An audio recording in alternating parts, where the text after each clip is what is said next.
This is a really cool scene, though. Yeah. I think the cinematography is very inspired. Like, the way they pulled this off, you know this person saw it in a dream or something like that, and then they recreated the art that they saw. That is an excellent way to put it. Yeah.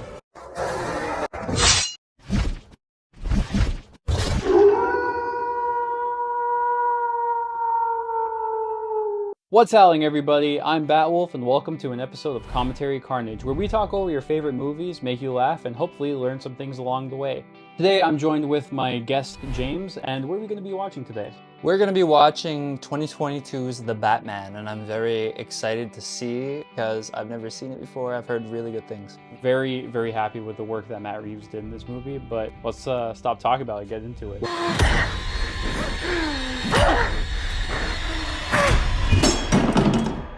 What's really interesting about this too is people complain about Batman and the type of person he is and the type of character that he is, how dark and gritty and everything. But the thing is, this is the reality that he's stuck with. This is the type of villains that he's up against. People who play games with dead bodies. People who, I mean, why do you think a lot of people don't want to move to Gotham City? There's very little hope until Batman came into the picture. I enjoy what they did with the Riddler. I think it was really cool. I love how Zodiac-like it is. Can you imagine Jim Carrey's version in this universe? I'm trying to think, when would be the best time for him to say joygasm? Come on! Give me the money! Let's go! Let's go! You'd think more, like, store owners would have guns, too.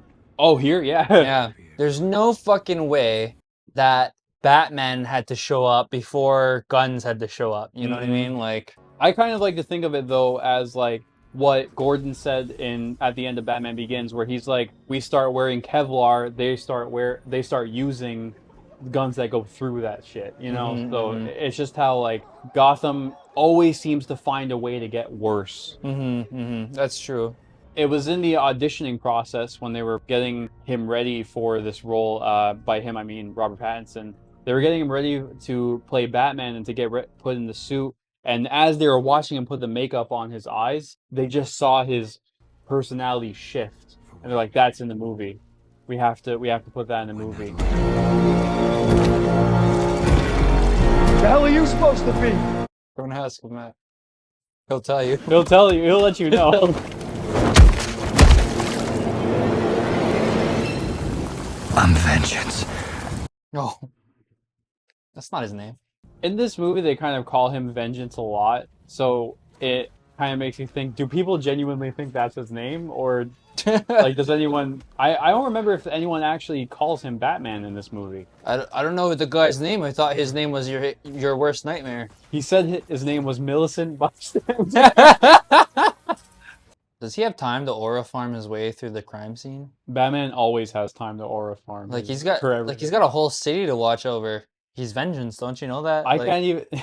Even when he's taking a shit, like, he shits out aura. That's Batman right there. Wait, he's involved in this? No, he's not involved. How do you know? There's always gonna be some character that hates Batman just because Batman's good at what he does. Yeah, you know, it's funny you mentioned that, because that's really it. It's like to the point where when he's even on the Justice League, people are still gonna hate him just because he does make the police look bad. Let's be real. He kicks the asses that need kicking. But then it comes in the other option too, where it's like, well, great, we have Batman, but there's always going to be escalation. There's always going to be more villains who want to be inspired by him. Villains that are created by him, like the Joker. I will point this out though. How come Bruce Wayne is never, like, doesn't often make an effort to, like, prevent crime in the first place in terms of, like, the economy? Like, he's got like all the money. I love when people ask that question, because it's kind of like, well, for me, it's a very simple answer. Bruce's parents. If you remember in Batman Begins, that his father nearly bankrupt Wayne Enterprises trying to save the homeless. To Bruce, his parents were the best people in the world. They did what everyone's saying that they want Bruce to do. But then he watched how Gotham rewarded those people. So he's like, fuck that. Especially this Batman. This Batman directly wants to punish those people. He's reliving the events of losing his parents every day, and he's punishing Gotham and all the people he's fighting, like, you're the motherfucker who shot my dad. You know? Everything that happened. I love this. This is so cool that he has a journal to put all this stuff in. It also, because I think sometimes when they use narration, it's very lazily done. Most times I think narration is used to try to explain things that they can't show. This was done very well where the narration makes sense because it's a fucking journal. That's so cool. You're becoming quite a celebrity. Why is he writing to you? Yeah, my room, Alfred. Yeah, I don't like how emo he is right here. Something. Yeah, yeah. I I mean, I guess that's the whole look they're going for, anyways. Too. It kind of fits with everything. Well, a lot of people were like pissed off about his physique in this movie, right? And they're saying he's so skinny. I'm like, guys, but that's the cool thing about this Batman is he doesn't take care of himself. Do you think Batman would be above the use of steroids? I've thought about that because if he was into steroids, he'd probably be into the idea of developing like almost like a super soldier serum. But I think he just trusts in his own skills and knowledge where he doesn't have to do that.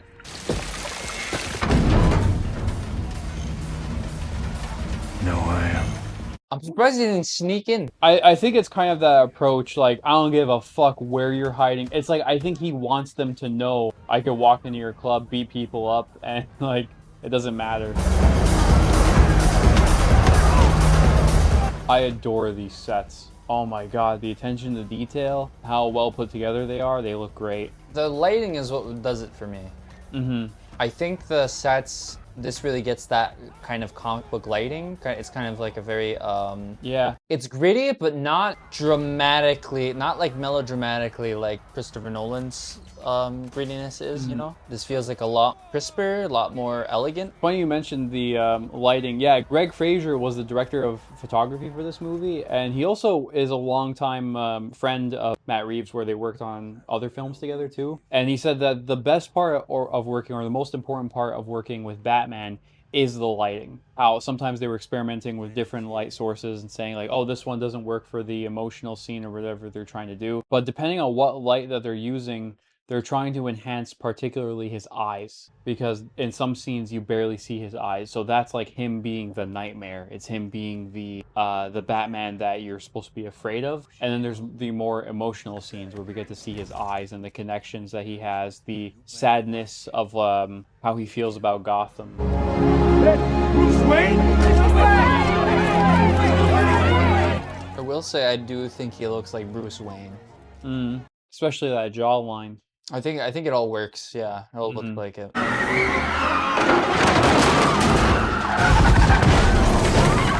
Holy shit, the way he grabbed him. He wasn't wearing a mask, was he? No. He's pretty reckless, isn't he?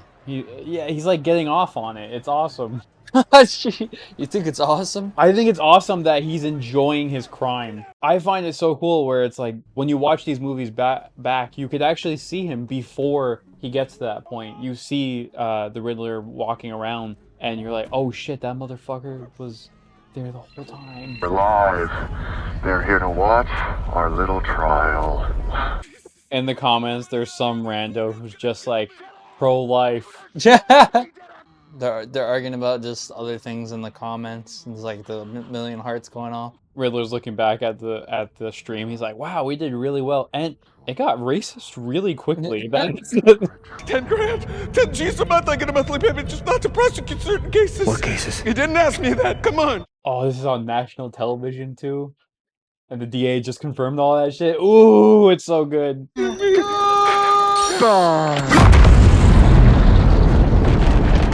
Oh, come on, he has his face after that. Right? There's no way. Haha, fireproof face.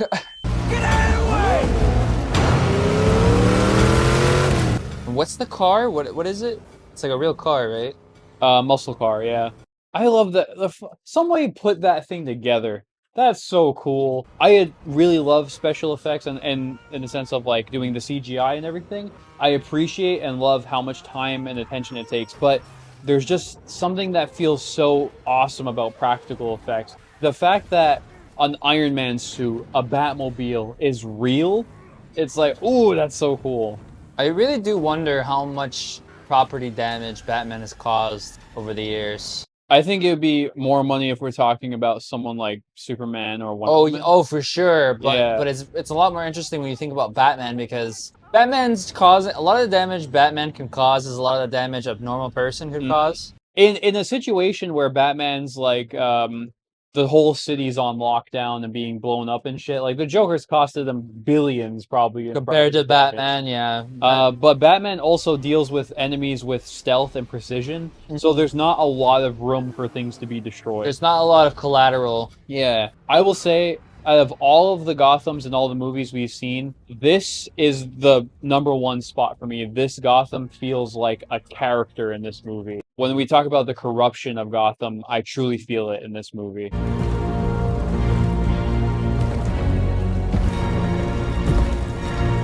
Batman walks up to him. Oh, I really disfigured him this time. It's like, actually, I'm fine. Oh, my bad. It's like the worst Spanish I ever heard. What?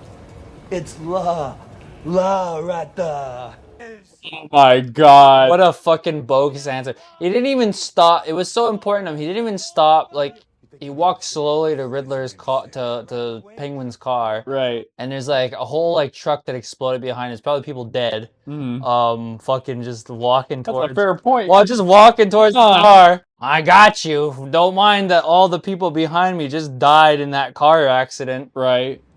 You guys realize I'm still here, right? You gonna tie me? It's not worth arresting him. Bigger fish to fry, you know. He's more useful running around. Running around slinging drugs. That's a fair point. It's also because, how did you get that evidence? Like, asking Gordon, how'd you get that evidence? Batman, we can't use it. Like, we can't use the evidence because it was obtained through vigilantes.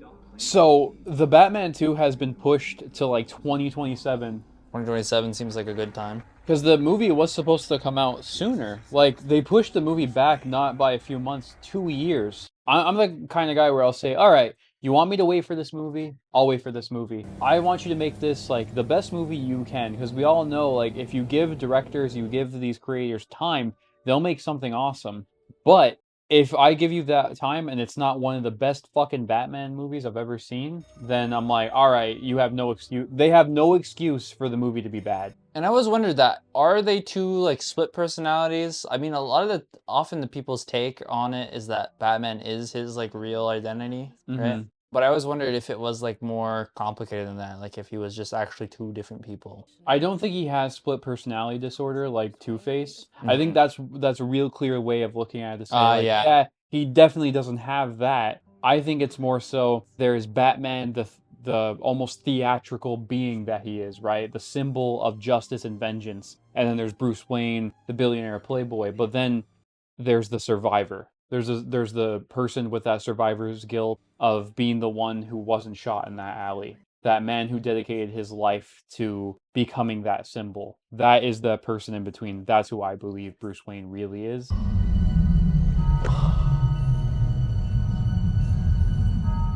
This was so cool too, because it's like, when you rewatch this movie, you watch that window, you realize he's been watching them this whole time. Right across the street from him this entire time at the Iceberg Lounge. Well, what I think is so fucking silly is that they got photos from Riddler's point of view, didn't cross-examine it from what window he was looking through, and didn't understand. Like my Batman would have done that. Yeah, you know? Arkham Batman solves this in an hour. Yeah. You showed me all it takes is fear and a little focused violence. You inspired me. He's still emo. That's how you know he's not quite Batman yet. I'm expecting a 180 on Batman the next movie though. Like, I want to see him trying to be more of that Bruce Wayne. Like, that's why I think Hush would be so great, because Bruce is trying to like heal the name of Wayne and trying to be this the superstar everyone wants him to be. And then Hush is like, did we forget the part that his family are dirtbags and horrible people? And he wants to like tear the family name down. If you think you can stop what's coming, what have you done? Like, it was too easy. It was too easy to arrest him. Like, he made it easy. I wish he said something like that. Like, I wish Batman said to Gordon that this was too easy. Once again, year 2 Batman. Yeah. Where the stage is, they built that as like this big infrastructure and stuff like that. That's like pumping 500 liters of water in like different directions. Jesus Christ. It's so cool, yeah.